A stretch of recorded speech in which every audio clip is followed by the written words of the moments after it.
I'm Chris Hornby. I'm a butterfly enthusiast. I'm not an expert by any manner of means. I'm not a butterfly scientist or a lepidopterist or any other kind of ist.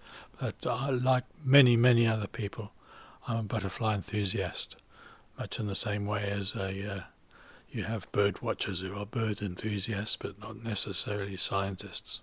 There's 2,600 and something children on Portland, so at the Battle of the Winds they're going to have a cloud of butterflies. 2,600 of them that children have made. In fact, I made a couple of them myself, so I'm quite an old child. And they're supposed to be models of the silver-studded blue, which is currently on the wing on Portland. And we do have a unique subspecies of the silver-studded blue that's only found on Portland. It's called the Cretaceous silver-studded blue. It's a very small butterfly, but it's a beautiful little butterfly. It's a little gem. And we've got two butterfly reserves on Portland, and on one small patch of one of the butterfly reserves, the Croft Butterfly Reserve, there is a population of these silver-studded blues. And the habitat has to be very carefully managed for them because they've got a symbiotic relationship with a specific type of ant. Without the ant there'd be no butterfly because the ants look after the butterflies' caterpillars, the larvae in the ant nests. So we have to look after the ant in order to look after the butterfly. So we've created a very friendly ant habitat, and then we've got a nice population of silver-studded blues. But the area where they live is probably only the size of a couple of living rooms, so you have to know where they are to find them. But there's been quite a good hatch this year, in spite of the fact that there's been such bad weather. They're very small butterflies, so they're not very powerful on the wing, and the caterpillar, the food plant of the caterpillar is the I think it's the kidney vetch, but I could be wrong there. It's one of those little yellow flowers. So they're obviously going to be in a location where you've got both the food plant and the ants' nests, and they don't fly very far, so you're going to get a very concentrated population. That's true of many other small butterflies as well, although some of the larger butterflies do actually migrate from North Africa as far as the UK and Scandinavia. For example, the painted lady, and even sometimes we get monarchs over from the United States. So that's at one end of the scale, a butterfly that migrates intercontinental, and the other end of the scale is a butterfly that never moves more than about 20 feet from where it was hatched. The problem is in the UK that butterflies aren't as common as they used to be, so we do get these isolated populations now. You'll get managed farmland, which is a desert as far as butterflies are concerned, because you've got just a single species of vegetation, and it's not the vegetation that the butterfly needs.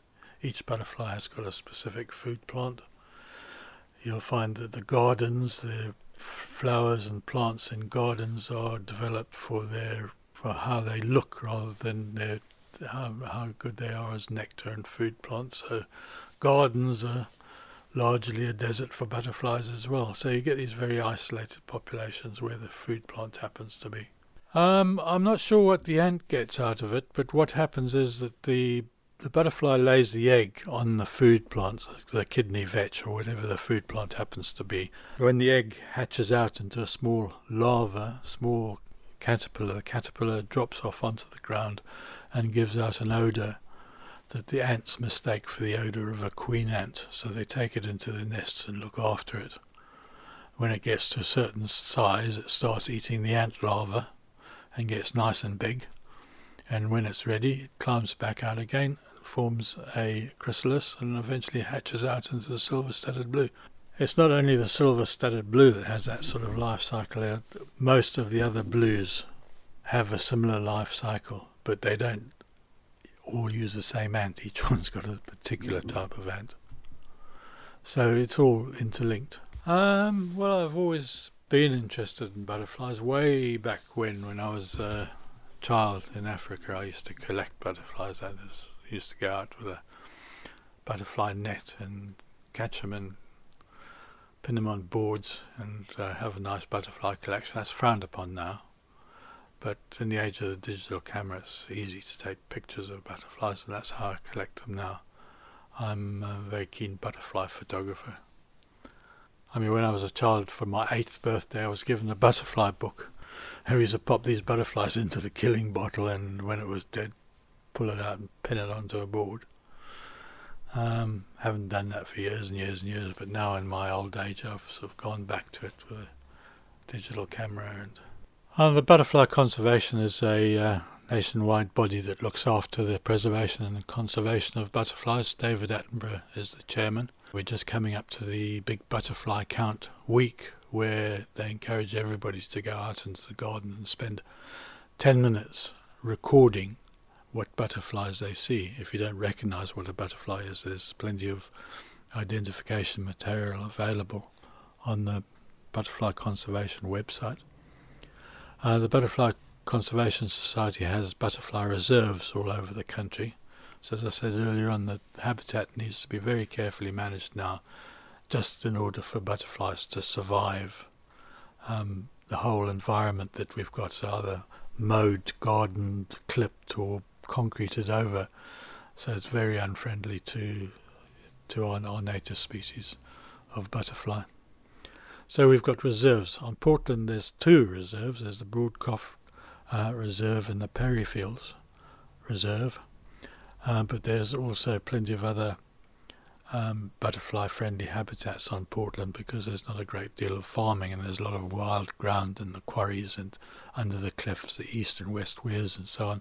So we've got a very good population of butterflies, and people come from all over the country to see butterflies on Portland. We get the first migratory butterflies. We've got large populations of our own species like the Cretaceous silver-studded blue. We've got marine species like the grayling. And I mean, I've got an office on Portland up at the business park, and I've recorded over 20 different species of butterfly just outside my front door in the business park. So it's a superb location for butterfly. There's only 54 species in the UK of butterfly. There's Lulworth skipper, which is unique to the south of Dorset. We get those on Portland, from Portland all the way around to Lulworth. That's a unique species, but you do get it on the mainland. There's the Cretaceous subspecies of the silver-studded blue. And we occasionally get fairly exotic migratory species like the American Monarch that I mentioned earlier. How many different species of blue?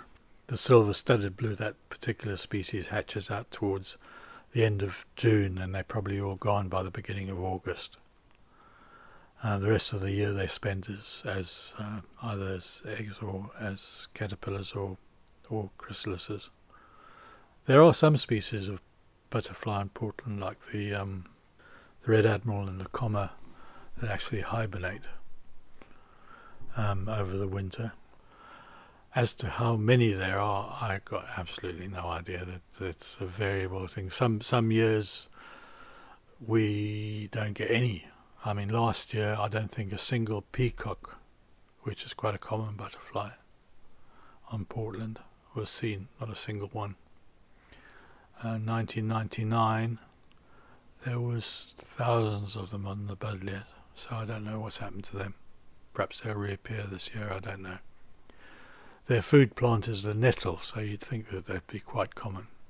Well, they're very small butterflies. They're brilliant sapphire blue. There are quite a lot of different types of blue, and it's quite difficult to distinguish between them if you're not sort of experienced. But the silver-studded blue is probably the second smallest blue. The very smallest blue is called a small blue, which is easy to recognize, and it's a tiny butterfly. And it's not all that blue, it's a sort of bluish brown. So if you see a very small butterfly, brilliant blue, and with slightly elongated wings, that's your silver-studded blue.